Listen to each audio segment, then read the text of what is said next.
여러분 이거 기억해 주세요. 만약에 극단치가 너무 많으면 평균 대신 뭐를 쓴다?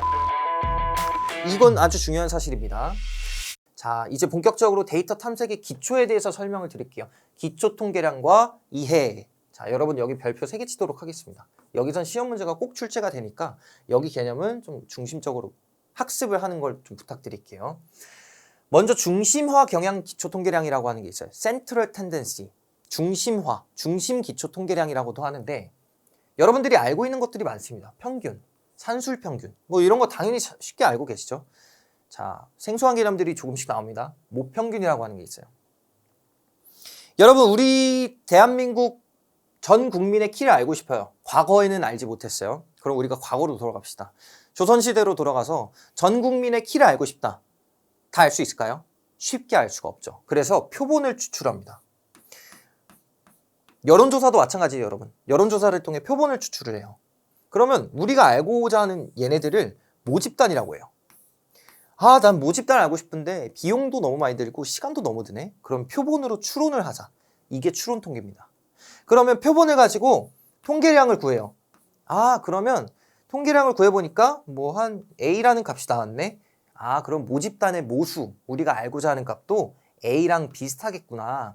그럼 내가 표본 평균을 가지고 아, 모평균은 이렇게 되겠구나. 즉, 모평균은 뭐예요? 모집단의 평균이에요. 우리가 알고자, 실제 알고 싶어 하는 값. 실제 모집단의 평균은 전수조사를 하지 않는 한 알 수 없지만 표본 평균의 추정량으로 모평균을 추정할 수 있다라고 정의를 하고 있습니다. 그래서 X바, 표본 평균들의 기대값은 뭐랑 근사하다? 모평균 뮤와 근사하다. 통계적인 관점에서 지금 접근하고 있는 겁니다. 그러면 기하평균이라는 것과 조합평균은 좀 들어보신 적 있으시죠? 학창시절에. 기하평균은 고배평균이래요. 조합평균은 자료의 역수에 대한 평균이에요. 여러분 이거 굳이 설명을 넣어드린 이유는 기하평균과 산술평균 그리고 그냥 평균을 묻는, 그러니까 기하평균, 조합평균, 산술평균을 비교하는 문제들이 종종 출제가 되기 때문에 제가 내용을 추가해둔 거예요. 자, 그럼 기하평균 뭐예요? 여러분 다시 학창시절로 돌아가서 데이터를 모두 곱한 후 개수 n의 제곱근으로 나눈 값이래요. 즉 곱들의 평균이에요. 곱들의 평균. 그래서 증가율, 상승률 등 변화율 데이터를 기반으로 특정 구간의 평균 변화율. 자, 별표 칠게요. 기하평균을 뭘 구한다고요? 평균 변화율, 증가율, 상승률 이런 애들. 조합평균은 뭐예요? 자료의 역수에 대한 평균, 구간별 평균 속력을 구한대요. 자, 별표 뭘 구한다고요? 구간별 평균 속력. 이렇게 조합평균과 기하평균, 산술평균의 차이가 있다는 거고, 기하평균, 산술평균, 조합평균 비교하는 문제들 나온다고 했었죠? 관계를 한번 기억을 해주세요. 산기평. 각 평균의 값들은 산술평균이 가장 크고 그 다음 기하평균, 그 다음 조합평균이에요. 물론 다 같을 수는 있습니다. 하지만 대소관계 이거 한번 기억을 해주시고, 평균들의 기호가 이렇게 되어 있기 때문에 요거는 좀 별표로 해서 머릿속에 넣어주시길 바랄게요. 여기까지가 이제 평균에 대한 내용이었고요. 중앙값 한번 가볼게요. 자, 관측값을 순서대로 이렇게 쭉 나열했을 때 중심에 오는 값이에요. 소수의 극단치의 영향을 받지 않습니다. 여러분 이거 기억해 주세요. 만약에 극단치가 너무 많으면 평균 대신 뭐를 쓴다? 중앙값을 쓴다. 평균 대신 뭐를 쓴다? 중앙값을 쓴다. 언제? 데이터의 극단치가 너무 많으면. 왜요? 극단치가 많으면 평균은 영향을 많이 받아요. 그럴 때 극단치의 영향을 많이 받지 않기 위해 중앙값을 씁니다.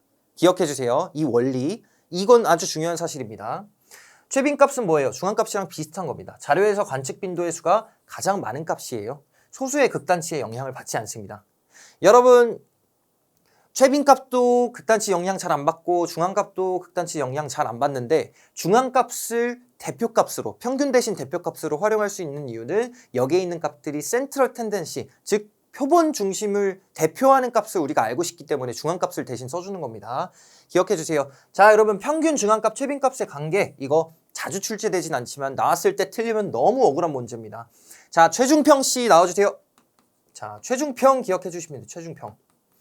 최중평이라는 사람이 있습니다. 이 사람은 미끄럼틀 타는 걸 굉장히 좋아해서 이런 분포가 있을 때는 최중평 이렇게 내려갑니다. 자, 대소 비교를 할 때 이걸 좀 중요하게 생각을 해주세요. 만약에 오른쪽으로 긴 꼬리 분포를 갖고 있으면 최빈값이 가장 왼쪽, 그 다음 중앙값, 그 다음에 평균 오른쪽에 있다는 거. 만약에 대칭한 거다 그러면 이 최중평씨는 아무데도 내려오지 않고요. 딱 가운데 있습니다. 그럼 만약에 좌측 긴 꼬리 분포면 어떻게 된다고요? 미끄럼틀 타고 내려온다고요. 최중평, 평균이 가장 작고요. 최빈값이 가장 큰 값을 가진다고요. 이 대소 비교를 하는 문제들이 가끔씩 출제가 되는데 이거 틀리면 너무 아까운 문제니까 최중평씨를 기억을 해주세요. 세 통계량의 위치를 묻는 문제들이 종종 출제가 됩니다.